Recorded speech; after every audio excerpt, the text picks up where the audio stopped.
सहारा प्रणाम। मैं हूं अनुज शर्मा। हमारे इस खास शो में आपका बहुत बहुत स्वागत है। समय सरोकार में आज हम बात करेंगे बाढ़ पर। इन दिनों देश के कई हिस्से बाढ़ की चपेट में हैं। वहीं उत्तर प्रदेश में भी कुछ जगहों पर बाढ़ अपना रौद्र रूप दिखा रही है। खासतौर पर वाराणसी की बाढ़ से यहाँ के हालात बेहद खराब हो चुके हैं।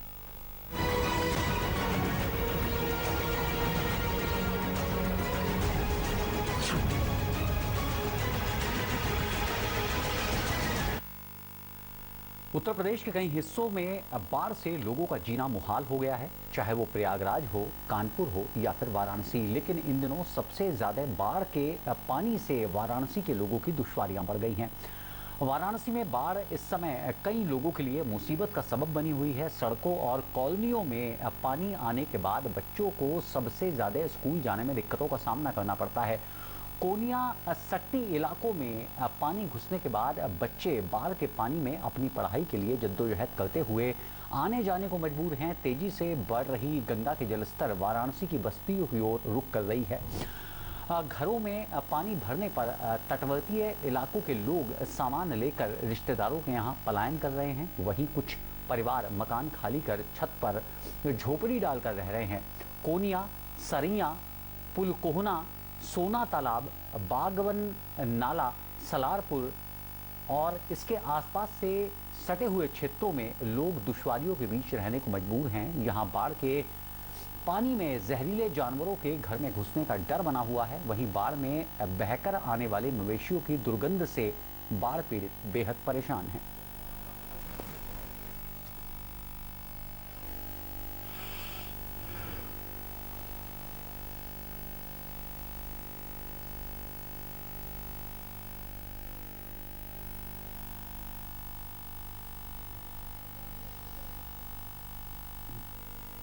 वाराणसी में भी गंगा खतरे के निशान को पार कर चुकी है। गंगा किनारे बसे दर्जनों बस्तियों के हजारों घरों में रहने वाले लोग बाढ़ से प्रभावित हुए हैं। ग्राउंड जीरो से संवाददाता अभिषेक सिंह और क्या जानकारी दे रहे हैं, आइए आपको दिखाते हैं। प्रकृति की ऐसी मार कि लोग अपने घरों में ही कैदियों की तरह नजर आने लगे हैं। मौजूदा तस्वीरें लंका थाना क्षेत्र के सामने घाट इलाके की हैं। ये पानी आप देख सकते हैं कि गंगा में बढ़े हुए जलस्तर का परिणाम है। और ये जो पूरी की पूरी जो कॉलोनी है मारुति नगर के नाम से जानी जाती है, तकरीबन 10 से 12 हजार की जनसंख्या है और सैकड़ों यहाँ पे घर है। पूरे घर आप देख सकते हैं, ये ग्राउंड फ्लोर है। ग्राउंड फ्लोर पे तकरीबन 8 से 10 फुट की पानी है और ये आने वाले दिनों में संभावना जताई जा रही है कि 12 से 48 घंटे तक जैसे जैसे गंगा का जलस्तर बढ़ेगा और ये यहाँ का भी जलस्तर बढ़ता चला जाएगा। मौजूदा जो परेशानियां हैं, लोगों के सामने जो समस्याएं हैं, वो खाने को लेकर है, लाइट को लेकर है और लोगों के आवागमन को है। कुछ ऐसे लोग भी हैं जो यहाँ से पलायन कर चुके हैं अपने रिश्तेदार, नातेदार या सरकार की तरफ से चलाए जा रहे बाढ़ राहत शिविर केंद्रों में। लेकिन कुछ ऐसे भी लोग हैं जो अभी भी अपने घरों में पड़े हुए हैं और उनको एनडीआरएफ लगातार निकालने का काम भी कर रही है। मौजूदा तस्वीरें भी हैं, हम एनडीआरएफ की नाव पे खुद सवार हैं और कुछ लोग को रेस्क्यू भी किया हुआ है। इसके अलावा तमाम लोगों तक खाने की जो सामग्री है वो पहुंचाए। सामने जो नाव दिख रही है वो खाने की सामग्री भी वितरित कर रही है। अभी फिलहाल कुछ देर पहले यहाँ से जिला मजिस्ट्रेट भी गए थे। हमारे साथ कुछ स्थानीय लोग भी हैं पीड़ित, जिनका घर भी इस बाढ़ में डूबा हुआ है। क्या कुछ कहेंगे आप लोग? हम यही कहना चाहेंगे कि यहाँ पे काफ़ी लोग परेशानी में हैं। खैर, इसके लिए विधायक और डीएम साहब यहाँ पे काफ़ी मदद कर रहे हैं और एनडीआरएफ की टीम भी हम लोग काफ़ी सेवा में लगी हुई है। फिर भी हम लोग से जो हो सकता है लोकल स्थानीय क्षेत्रों में हम लोग उचित से उचित कार्य कर रहे हैं और घर घर पहुँच के लोगों का हालचाल लिया जा रहा है। फिर भी यहाँ लोग अभी करीब 5 से 8 हजार लोग फंसे हुए हैं और सबको परेशानी कुछ न कुछ है। इसलिए हम लोग भ्रमण करते हुए एनडीआरएफ टीम के साथ अपना कार्रवाई कर रहे हैं और खाने पीने के भी सामान उचित घरों में पहुँचाया जा रहा है। सरकार की तरफ से भी लगातार जो बाढ़ राहत सामग्री होती है उसका वितरण भी किया जा रहा है। ये तस्वीरें भी देख सकते हैं, ये ग्राउंड फ्लोर है। ग्राउंड फ्लोर पे आप देख सकते हैं कि जो नीचे के कमरा है वो तकरीबन आधा से ज्यादा डूबा हुआ नजर आ रहा है। पूरे कमरे में पानी भरा हुआ है और यहाँ से लोग अपने किसी रिश्तेदार, नातेदार या अस्थायी बाढ़ राहत शिविर की तरफ चले गए हैं। ये पूरा का पूरा जो कॉलोनी दिख रहा है आपको मारुति नगर है और जो यहाँ जो ये तटवर्ती इलाका है गंगा का, उस गंगा की पानी बढ़ने की वजह से पूरा का पूरा इलाका बाढ़ की चपेट में है। फिलहाल सरकार की तरफ से, जिला प्रशासन की तरफ से लगातार हालात का जायजा लिया जा रहा है। खुद प्रधानमंत्री भी यहाँ से सांसद है, इसके नाते उन्होंने लगातार अधिकारियों से दूरभाष के जरिए संपर्क भी किया हुआ है और लगातार जो भी स्थिति है उस पर नजर बनाए रखे हैं। और इसके साथ साथ इतना भी कहा है कि अगर जरूरत पड़े तो आप मुझे व्यक्तिगत तौर पर भी फोन कर सकते हैं। फिलहाल अगर कुल मिला जुला कर बात करें तो 12 से 24 घंटे तक जो गंगा का जलस्तर है वो बढ़ता हुआ नजर आएगा, क्योंकि केंद्रीय जल आयोग का ऐसा पूर्वानुमान है। और फिलहाल जो खतरे के निशान की अगर बात करें तो गंगा लगभग 80 सेंटीमीटर ऊपर बह रही है, यानी कि 72.6 के आसपास बह रही है। फिलहाल बात करें तो पूरे की जो बाढ़ राहत स्थिति है पूरे बनारस में परेशानी है, क्योंकि गंगा के साथ साथ वरुणा उनकी सहायक नदी भी उफान पर है। कुल मिला जुला कर बात करें तो जिला प्रशासन ने बाढ़ तैयारियों को लेकर चाक चौबंद व्यवस्था भी की है। वाराणसी से कैमरा पर्सन संजय गुप्ता के साथ अभिषेक। वाराणसी में गंगा खतरे के निशान को पार कर चुकी है। जैसा लगातार हम आपको बता रहे हैं, लाखों लोग बाढ़ की चपेट में हैं। वहीं जिला अधिकारी की ओर से क्या व्यवस्थाएं की जा रही हैं, जिला अधिकारी राज शर्मा से बात की संवाददाता अभिषेक सिंह ने।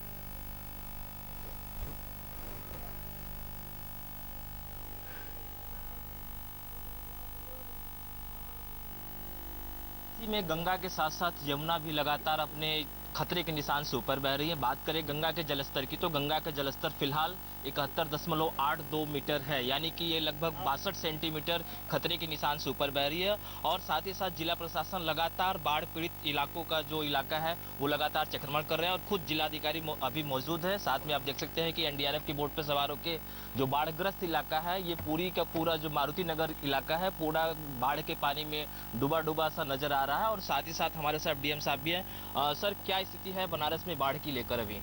वाराणसी में जो बाढ़ का जो हमारा गंगा का जलस्तर है, जो खतरे का लेवल है, उसमें 71.26 मीटर जो हमारा है, उससे लगभग 70 सेंटीमीटर गंगा नदी ऊपर चल रही है। और उम्मीद है कि बस लगभग अब 5-4 सेंटीमीटर बढ़ने के बाद ये पानी स्थिर हो जाएगा, क्योंकि पीछे यमुना में हमीरपुर, औरैया सब जगह पानी स्थिर होने लगा है।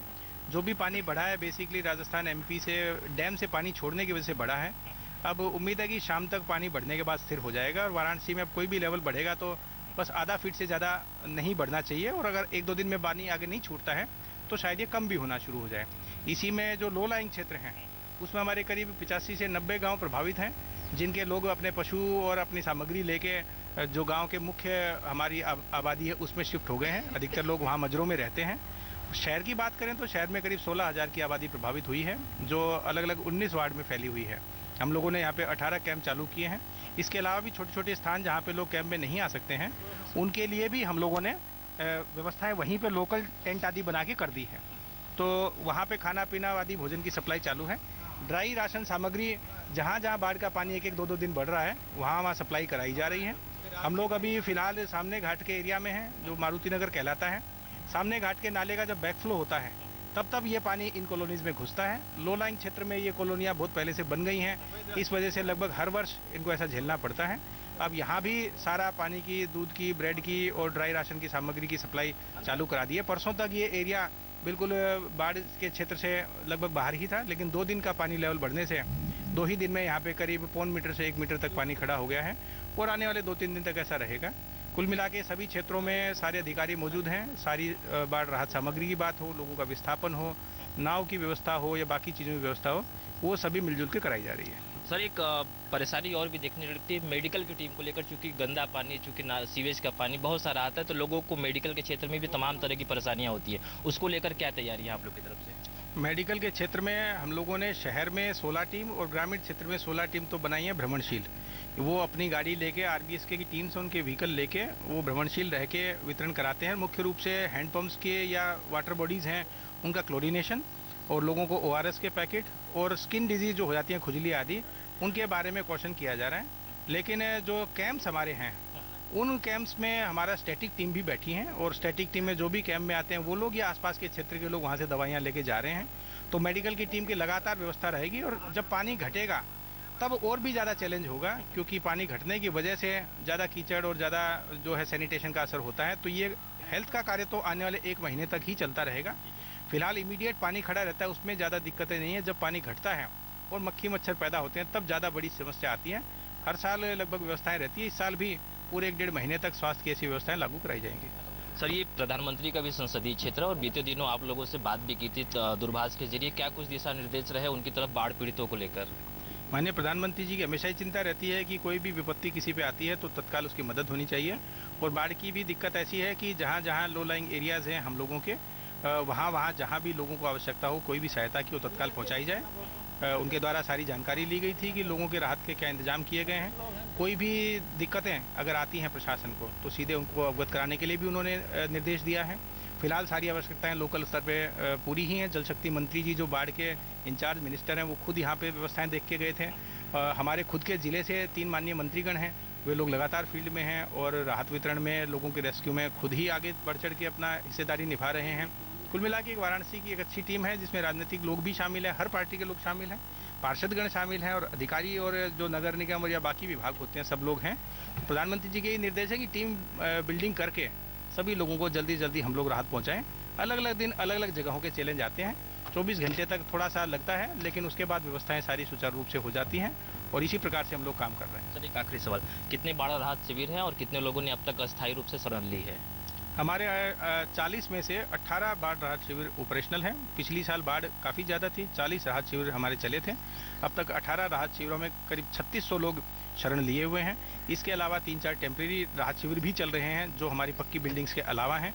उनमें भी करीब 300-400 परिवार हैं। तो कुल मिला के 4000 के आसपास ही लोग अभी तक यहाँ पे आए हैं। उनके खाने पीने की, भोजन की व्यवस्था और वहाँ के टॉयलेट बाथरूम की, पीने के पानी की, ये सब व्यवस्थाएं हैं। और उनके घर पे भी लगातार पुलिस के माध्यम से निगरानी रखी जा रही है कि चोरी वोरी ना हो जाए। तो जैसे जैसे पानी कम होगा वैसे वैसे इन लोगों का लौटना भी शुरू होगा। ये थे वाराणसी जिले के जिलाधिकारी कौशल राज शर्मा जी, जिनका साफ कहना है कि जो जिले में बाढ़ की स्थिति है उस पर जिला प्रशासन सरकार के निर्देश पर लगातार नियंत्रण बनाए रखी हुई है और जो भी मुकम्मल तैयारियां हैं उस पर पूरी तरह से ध्यान दे रही है। सारा समय के लिए वाराणसी से कैमरा पर्सन संजय गुप्ता के साथ अभिषेक। गंगा यमुना में अलग अलग बैराजों से लाखों क्यूसेक पानी छोड़ा गया है। बैराजों से भारी मात्रा में पानी छोड़े जाने का असर प्रयागराज में भी दिखाई पड़ रहा है। गंगा यमुना खतरे के निशान के ऊपर बह रही है और कहा जा रहा है कि अभी जलस्तर और बढ़ेगा। धौलपुर से 25 लाख क्यूसेक पानी छोड़े जाने का असर प्रयागराज में होगा। हालांकि अभी ये स्पष्ट नहीं हो पा रहा है कि कितना पानी बढ़ेगा।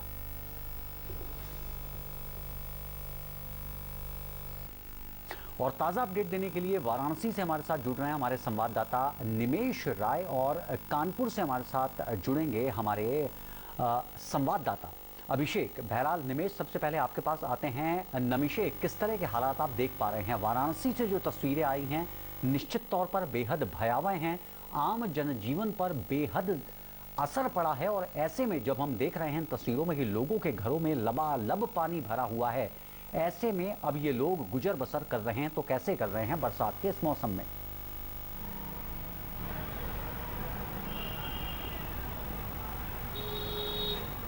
देखिए अनुज, ये समस्या कुदरती जरूर है, लेकिन इसमें कहीं न कहीं इंसानी भूल भी है और गड़बड़ियां भी हैं।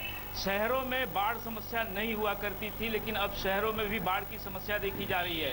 खास तौर पे वाराणसी, जिसका सीवर सिस्टम पहले बहुत अच्छा माना जाता था, लेकिन अब वहाँ भी पानी जो है शहर की तरफ रुख कर रहा है। गंगा खतरे के निशान से लगभग 1 मीटर ज़्यादा ऊपर बह रही हैं। तो ये स्थिति शहरों की जो है तो वो है। और यहाँ पे लोग घरों को इसलिए नहीं छोड़ना चाहते, जो डूब के क्षेत्रों में जिन्होंने अपने मकान बगैर नक्शे पास करवाए बनवा लिए हैं, अवैध कॉलोनियाँ डेवलप हुई हैं, इन्हीं कॉलोनियों में बाढ़ की समस्या आ रही है। और ये लोग अपना घर नहीं छोड़ना चाहते हैं इसलिए क्योंकि उसमें चोरी का डर है, क्योंकि वहाँ पेट्रोलिंग नहीं होती जब पानी लग जाता है, तो इसलिए वो लोग घरों में पड़े हुए हैं। और जो राहत शिविरों से या राहत नौकाएं जाती हैं, प्रशासन के लोग जाते हैं या फिर पॉलिटिशियंस जाते हैं, तो वो अपने साथ राहत सामग्री लेके जाते हैं जिससे उनका गुजर बसर हो रहा है। लेकिन दूसरी बड़ी समस्या जो है वो ग्रामीण इलाकों की है, जहाँ पे लगभग अगर आप गंगा के किनारे बेसिन में आप इलाहाबाद से लेकर के बलिया तक जाएं तो आपको पता चलेगा कि हजारों एकड़ फसलें जो है, खड़ी फसलें बर्बाद हो चुकी हैं। चिंता शहरों की सिर्फ दिखाई दे रही है, लेकिन ग्रामीण इलाकों में भी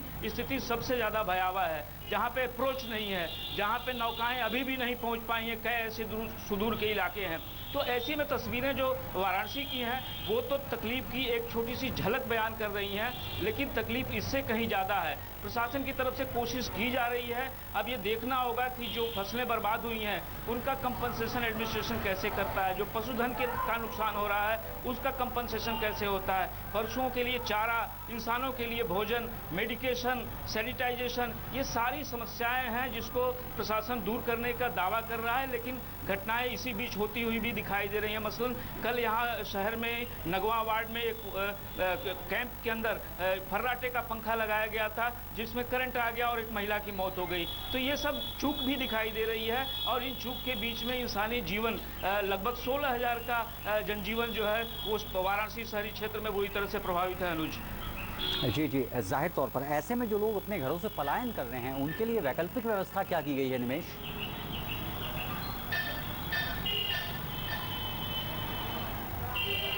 देखिए, उनके लिए प्रशासन ने तमाम ऐसे स्कूल जो किनारे के बंद हैं उसमें उनको शरण दी गई है, उसको शेल्टर होम बनाया गया है।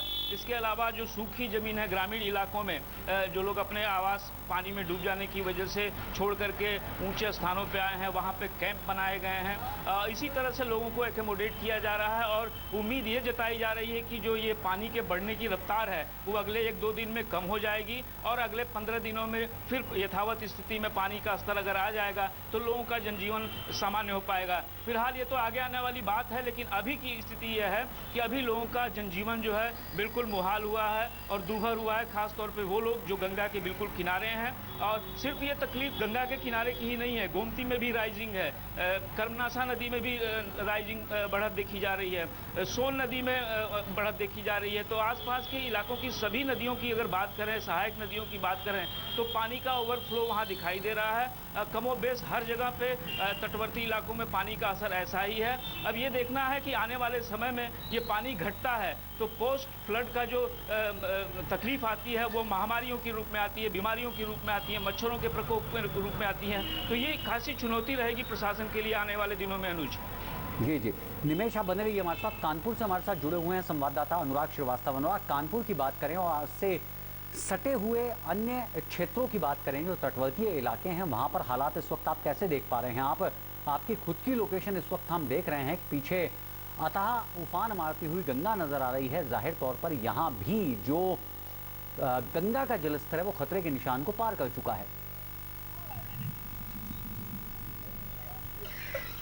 बिल्कुल अनुज, बताना चाहूंगा कि कानपुर के हालात भी इस वक्त बद से बदतर नजर आ रहे हैं। अगर कानपुर से सटे इलाकों की बात करी जाए तो चाहे वो घाटमपुर इलाका हो या हमीरपुर इलाका हो या आसपास के जो भी सागर राजमार्ग से गुजरने वाले इलाके हों, यहाँ पर बेहद जो घर हैं वो लगभग डूब इलाके जो है वो पूरी तरह से प्रभावित हो चुके हैं। अगर इस मार्ग की बात करी जाए तो उस मार्गों पर चलने वाले जो साधन हैं उनके जो किराए हैं वो डबल कर दिए गए हैं, कहीं ना कहीं एक रिस्क के तौर पर। अभी वर्तमान में जहां पर सारा समय की टीम खड़ी है उस लोकेशन से दिखाना चाहूंगा कि ठीक सामने की ओर यहां पर कटरी का इलाका है और कटरी का इलाका जो होता है, अक्सर बाढ़ अगर कानपुर शहर में आती है तो सबसे पहले यही इलाका जो है वो प्रभावित होता है। अभी दूर दूर तक जो है लगभग जो खतरे का जो गंगा का निशान है वो कल देर रात यहां पर क्रॉस कर चुका था, लेकिन अगर अभी वर्तमान की बात करी जाए तो यहां पर जो खतरे का निशान है वो 113 ये खतरे के निशान के जो चेतावनी बिंदु है यहाँ पर मार्किंग की गई है।